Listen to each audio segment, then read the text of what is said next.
이번에 배우실 내용은 차트 편집인데 가겠습니다. 차트와 연결된 워크시트의 데이터에 열을 추가하게 되면, 여기서 얘기하는 열이라는 거는 필드죠. 필드를 추가하게 되면 차트에 자동적으로 반영되지 어떻게 된다? 않는다. 이거 조심하셔야 돼요. 그러니까 필드 열을 추가했을 때, 심지어 삽입도 마찬가지예요. 자동적으로 반영되지 않는다라는 거예요. 조심하셔야 됩니다. 한번 보겠습니다. 지금 차트를 하나 그려놨어요. 성명, 조승현, 김홍일, 김현철, 커밀반, 엑셀. 지금 차트를 그려놨어요. 그런데 만약에 여기 DA1에다가 액세스라는 점수가 추가가 된다. 과목이. 그럼 액세스라고 입력을 하고 나서 점수는 전부 다 이제 90, 90을 주겠습니다. 점수를 줬어요. 그럼 차트에 반영이 됩니까? 안 되잖아요. 이게 열 개념이잖아요. 그러니까 필드 자동적으로 반영되지 않는다라는 거고, 그 다음에 심지어 여기에 삽입이 되는 경우도 여기 지금 아무런 반응이 없죠. 마찬가지예요. 삽입이 되는 경우에도 추가가 안 됩니다. 그럼 어떻게 해야 되느냐? 차트를 선택하고 디자인 탭에 데이터 선택이 있지 않습니까? 데이터 선택에 와서 차트 데이터 범위 여기서 늘려줘야 돼요. 클릭한 상태에서 범위를 갖다가 조절을 해주게 되면, 그리고 확인, 액세스라는 과목이 들어온다라는 거죠. 이렇게 바로 그거예요. 그렇기 때문에 자동적으로는 안 된다. 조심하셔야 돼요. 그 다음에 이제 또 하나 알고 가실 게 있어요. 지금 이 열 개념으로는 자동적으로 추가가 안 되잖아요. 다시 한번 보여드릴까요? 차트 별 반응이 없죠. 그런데 조심하실 게 뭐냐면, 만약에 행으로 이 레코드 단위로 삽입을 하겠습니다. 어떻게 돼요? 지금 여기가 벌어지죠. 그리고 여기에 ABC라는 학생이 추가가 됩니다. 70, 70, 70점으로 다 넣을게요. 보세요. 지금 ABC라는 학생이 추가가 됐어요, 안 됐어요? 차트에. 됐죠? 바로 이겁니다. 열은 필드는 데이터 범위를 따로 추가해 줘야 되지만, 이렇게 레코드 개념은 자동적으로 들어가요. 그거 조심하셔야 되고, 그 다음에 또 하나. 근데 맨 마지막에 들어갈 때는요, BBB라는 학생이 50, 50, 50. 얘는요, 안 들어가요. 그거 조심하시기 바랍니다. 됐네요. 이번에는 두 번째. 차트 크기를 조정하게 되면 새로운 크기에 가장 적합하도록 차트 내에 텍스트의 크기 등이 자동적으로 조정된다. 이게 2020년도 7월달 1급 시험 문제 지문인데요. 보기 지문인데 맞는 얘기예요. 무슨 얘기냐면 직접 보도록 하겠습니다. 지금 차트의 크기를 조절하게 되면 지금 이 바깥 영역이 차트 영역이고 안쪽이 그림 영역이거든요. 그러니까 차트 영역과 그림 영역이 자동적으로 조절이 돼요. 그런데 아까 지문에 뭐라고 돼 있었냐면 텍스트의 크기가 자동으로 조절된다라고 돼 있었잖아요. 근데 지금 차트 제목을 클릭을 하고 지금 여기 보면 크기가 현재 14 아니겠습니까? 14예요. 그런데 얘를 갖다 늘려보겠습니다. 그리고 또 클릭, 똑같이 14예요. 그렇기 때문에 2016에서는 이 텍스트의 크기가 숫자적으로 늘어나거나 줄어드는 개념은 아니에요. 다만 그림 영역과 차트 영역이 자동적으로 조절이 되면서 그 위치가 변동되면서 맞춰지는 거예요. 그렇기 때문에 그 보기 지문은 조금 이제 향후 수정이 좀 필요하지 않겠냐라는 거죠. 그렇게 알고 가시면 되고, 세 번째, 데이터 계열의 순서가 변경되면 범례의 순서도 자동으로 변경된다. 이거는 이제 데이터 계열의 순서가 변경되면, 이거 조심하셔야 돼요. 데이터 계열의 순서가 변경되면 범례 순서도 자동적으로 변경이 됩니다. 얘도 볼까요? 차트를 클릭하고 디자인 탭에 데이터 선택 들어가요. 데이터 선택 들어가게 되면 지금 왼쪽에 범례 항목 계열이 있지 않습니까? 여기서 액세스를 선택하고 위로 올라가는 버튼, 위로 이동 버튼을 누르게 되면 지금 여기 올라가는 거 보이시죠? 바로 그거예요. 바로 이 부분. 범례 항목 계열에서 원하는 걸 선택하고 위로 아래로 버튼을 누르게 되면 이렇게 범내에도 적용이 된다라는 거죠. 이번에는 차트 도구의 데이터 선택하겠습니다. 아까 처음에 우리 차트와 연결된 워크시트의 데이터에 열을 추가하게 되면 차트에 자동적으로 반영되지 않는다 기억나시죠? 이랬을 때 아까 뭐 했어요? 차트 데이터 범위에 가서 범위를 갖다가 조절해 주면 되는 거예요. 그래서 차트에 사용하는 데이터 전체 범위를 갖다가 수정할 수 있어요.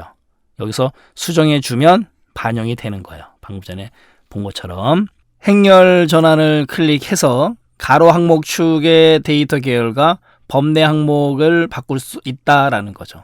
보겠습니다.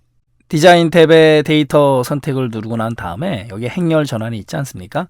행렬 전환을 누르게 되면 바로 바뀌죠. 지금 방금 전에 컴일반하고 엑셀이 범내에 있었는데 이제는 위로 올라가고 성명이 아래쪽으로 범내로 내려왔지 않습니까? 바로 이거예요. 그렇기 때문에 행렬 전환 개념이 바로 범내 항목 계열, 그 다음에 가로 항목축 레이블 요걸 갖다가 바꾸는 거예요. 바로 이 부분입니다. 요 두 개를 갖다가 서로 바꿔줬다라는 거죠. 그게 바로 행렬 전환이에요. 됐네요. 이게 바로 행렬 전환이고, 그 다음에 이 행렬 전환 단추를 바로 눌러서 다이렉트로도 가능해요. 행렬 전환. 이번에는 이제 데이터 범위 내에 숨겨진 행이나 열이 있을 때, 숨겨진 행이나 열은 차트에 표시가 안 되거든요. 그런데 숨겨진 행이나 열도 차트에 표시할 수 있다, 그 얘기예요. 보겠습니다. 지금 여기서 다시 행렬 전환을 좀 시키도록 하고요. 김홍일 학생을 숨기기 하겠습니다. 숨기기 하면은 차트에서 숨겨졌잖아요. 그런데 디자인 탭의 데이터 그룹의 데이터 선택에 와서 여기 보면 숨겨진 셀, 빈 셀 얘를 클릭을 한 다음에 숨겨진 행 및 열의 데이터 표시를 클릭을 해요. 그렇게 되면 어떻게 됐습니까? 숨겨져 있음에도 불구하고 지금 김홍일 학생이 나타났다. 그 이유는 바로 숨겨진 행 및 열의 데이터 표시 얘가 체크가 되어 있기 때문에 그렇다라는 거죠. 여기 현재 지금 숨겨져 있지 않습니까? 바로 그 얘기예요. 차트의 크기를 조절하는 방법, 첫 번째로 이제 Alt가 있는데요. Alt K를 누른 상태에서 차트 크기를 조절하게 되면 차트의 크기가 셀에 맞춰서 조절이 돼요. 셀에 맞춰서 알맞게 조절된다. 알맞게 Alt 그렇게 머릿속에 넣어두시면 되죠. 보겠습니다. 지금 차트를 선택하고 제가 Alt 키 안 누른 상태에서 드래그를 하게 되면 이런 식으로 크기가 조절이 돼요. 그런데 지금 제가 Alt 키를 누르겠습니다. Alt 키를 누른 상태에서 하게 되면 셀에 이렇게 맞춰져요. 오른쪽으로 이동을 할 때 셀에 맞춰서 셀 단위로, 이번엔 이제 아래로 가겠습니다. 아래쪽으로 갈 때도 마찬가지로 셀 단위로 알맞게 맞춰져서 간다. 그래서 무슨 키? 알맞게 Alt 키, 그렇게 머릿속에 넣어두시면 되는 거죠. 지금 위로 올리고 있어요. 그 다음에 다시 왼쪽으로 가고 있습니다. 이렇게 셀에 맞춰서 크기가 조절이 된다. Alt 키, 알맞게 Alt, 그렇게 알아두시고, 이번에는 Shift 키예요. Shift를 누른 상태에서 차트 크기를 조절하게 되면 정사각형 형태로 수평, 수직으로 크기가 조절이 돼요. Shift 키, 얘도 보겠습니다. Shift 키를 누른 상태에서 지금 오른쪽으로 쭉 갔어요. 보세요. 정사각형 형태로 수평, 수직. 이게 바로 Shift예요. 다르죠? Shift 키, 이렇게. 이게 바로 Shift 키고, 그 다음에 마지막으로 이제 컨트롤 키인데, 컨트롤 키를 누른 상태에서 차트 크기를 조절하게 되면 차트의 중심을 그대로 유지한 채 크기가 조절이 돼요. 중심을 유지한 채, 우리 중심이 영어로 센터잖아요. CENTR, 센터의 C, 컨트롤의 C, 그렇게 머릿속에 넣어두시면 되죠. 보겠습니다. 얘 같은 경우는 조금 줄이고 이렇게 와서 가운데 와서 지금 마우스를 가지고 늘리는데 제가 지금 컨트롤 아직 안 눌렀거든요. 컨트롤 누르겠습니다. 보세요. 컨트롤 누르니까 가운데 중심에서 뻗어나가는 센터에서 센터의 C, 컨트롤의 C, 바로 컨트롤 키다라는 거죠. 그래서 Alt, Shift, 컨트롤 혼동하지 않을 정도로 알아두시면 되는 거죠. 추세선 같은 경우는 말 그대로 추세를 나타내는 선이에요. 어렵지 않습니다. 갈까요? 계열의 데이터 추세나 방향을 그림으로 표시하는 것 별거 없어요. 그리고 얘는 우리가 수학에서 사용하는 회계분석이라는 용어가 있는데 회계분석과 같은 예측 문제에서 사용이 되는 개념이 바로 추세선이에요. 추세를 나타내는 선 보겠습니다. 직접 마우스 오른쪽 버튼을 누르고 난 다음에 추세선 추가가 있지 않습니까? 여기서 추가가 가능하고 여기서도 그 다음에 디자인 탭의 차트 레이아웃 그룹에 가게 되면 차트 요소 추가가 있어요. 여기서 추세선 여기서도 가능합니다. 그래서 우리는 여기서 추세선 추가를 누르고 지금 추세선이 이렇게 추가가 됐어요. 그죠? 그리고 아래쪽에 선형 컴일반 이렇게 컴일반에 대한 추세를 나타낸 거고 그다음 오른쪽 보게 되면은 추세선에 유형이 있어요. 유형이 이렇게 6가지가 있습니다. 그래서 미리 한번 볼까요? 선과 같은 형태 선, 그 다음에 로그, 그 다음에 다항식, 선, 로다 그렇게 머릿속에 넣어두시면 되는 거고 그 다음에 거듭 제곱, 그 다음에 이동평균, 그 다음에 지수 그래서 거듭 제곱의 거, 그 다음에 지수의 지, 그 다음에 이동평균의 이, 거지 이 이렇게 머릿속에 넣어두시면 돼요. 선, 로다, 거, 지, 이 맞다 틀리다만 구분 잘 하시면 되는 거예요. 그리고 이 추세선은 하나만 작성할 수 있는 게 아니고 여러 개 작성이 가능해요. 예를 들어서 지금 또 추세선을 그리는데 아까 선형이었으니까 이번에는 뭐 로고로 하겠다 이런 식으로도 가능하다라는 거죠. 이게 바로 추세선이고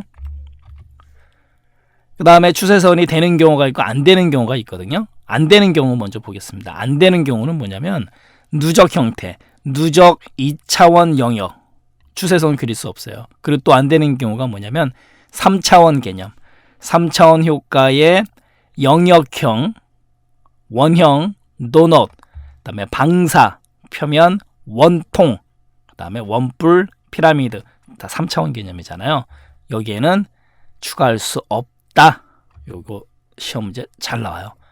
누적 개념, 그 다음에 3차원의 개념. 그래서 얘네들은 추세선을 추가할 수가 없습니다. 조심하시면 되고 그 다음에 가능한 애들은 비누적, 그 다음에 가로, 세로, 그 다음에 꺾은 선형이라든가 주식, 분산, 주분, 그 다음에 거품형 얘네들은 가능해요. 맞다 틀리다만 구분 좀 잘 하시고요. 그 다음에 추세선의 종류에는 아까 우리가 살펴봤듯이 선, 로다, 선형, 로그, 다항식, 그 다음에 거지, 거듭제곱, 지수, 이동평균 이렇게 6가지 종류가 있어요. 또 하나 추세선이 추가된 데이터 계열의 차트 종류를 3차원으로 바꾸게 되면 어떻게 될까요? 당연히 추세선이 사라지는 거죠. 그 다음에 추세선을 하나의 데이터 계열에 2개 이상 동시에 나타낼 수 있다 없다? 방금 전에 2개 이상 나타냈었잖아요. 그래서 2개 이상 동시에 나타낼 수 있다라는 거죠. 뭐가? 추세선이. 오차 막대라는 거는 뭐냐면 데이터 계열에 있는 각 데이터 표식의 잠정 오차, 잠정이라는 건 이제 보이지 않는 오차, 그 다음에 불확실도를 그림으로 나타내는 막대예요. 말 그대로 오차 막대 보겠습니다. 지금 엑셀 계열을 갖다가 클릭하고 난 다음에 디자인 탭의 차트 레이아웃 그룹에 차트 요소 추가에 오차 막대 없음, 표준 오차, 백분율, 표준 편차 여기서도 가능하고요. 그 다음에 이번에는 차트 요소 추가 단추에서 한번 보도록 하겠습니다. 여기서도 가능해요. 차트 요소 추가 단추에서 방금 전에 추세선도 여기도 가능하고 오차 막대를 선택하면 이렇게 오차 막대가 생긴다라는 거죠. 이게 바로 오차 막대예요. 별거 없습니다. 2차원 영역, 그 다음에 가로, 세로, 꺾은 선형, 분산, 거품형 차트 등의 데이터 계열의 Y 오차 막대를 추가할 수 있다. 그래서 오차 막대가 가능한 경우 얘도 맞다 틀리다만 구분 잘 하시고요. 그 다음에 마지막으로 3차원 차트는 오차 막대를 표시할 수가 없다. 이것도 머릿속에 넣어두시고요. 그리고 또 같이 알고 가셔야 되는 게 보조축 사용인데요. 이거 같은 경우는 2차원 차트에서 각 데이터 계열값의 범위가 크게 다르다라는 거죠. 그러니까 차이가 많다는 얘기예요. 또는 다른 종류의 데이터가 섞여 있을 때 사용하는 게 바로 보조축 사용이다라는 거예요. 보겠습니다. 어떤 경우냐면 지금 예를 들어서 지금 컴일반 점수는 100점, 80점, 100점 이렇게 높은데 엑셀 점수가 1점, 2점, 3점이에요. 뭐 이렇게 나올 수는 없겠지만 그래도 이제 예를 위해서 그럼 지금 차트를 보면 컴일반 점수 100점, 80, 100 잘 나와 있잖아요. 그런데 1점, 2점, 3점은 뭐 보이지도 않네요. 그죠? 이랬을 때 값의 크기가 크잖아요. 그러면은 엑셀 요 계열을 선택하고 난 다음에 오른쪽에 오게 되면 데이터 계열 서식에 바로 뭐가 있어요? 바로 이 부분이죠. 보조축이라는 게 있어요. 얘를 선택하겠습니다. 그럼 어떤 현상이 생기냐면 보조축을 선택하니까 지금 바로 이 부분이에요. 100점에 1, 100점에 요렇게 1, 요 1은 여기에요.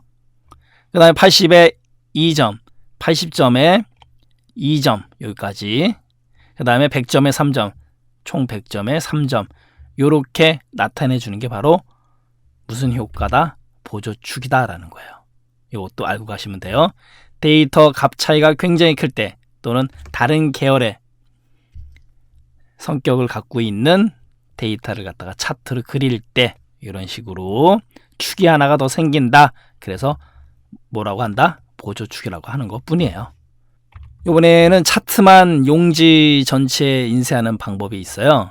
그러니까 차트를 선택하고 난 다음에 파일 탭에 인쇄 영역 들어가게 되면 인쇄 대상 선택한 차트 인쇄로 선택함 선택이 되어 있어요. 바로 들어가기만 하면 됩니다. 그러니까 결론적으로 차트를 선택하고 나서 파일 탭에 인쇄를 누르게 되면 바로 이 부분 선택한 차트 인쇄라고 나오지 않습니까? 방금 전에 설명드린 부분이 바로 여기에요.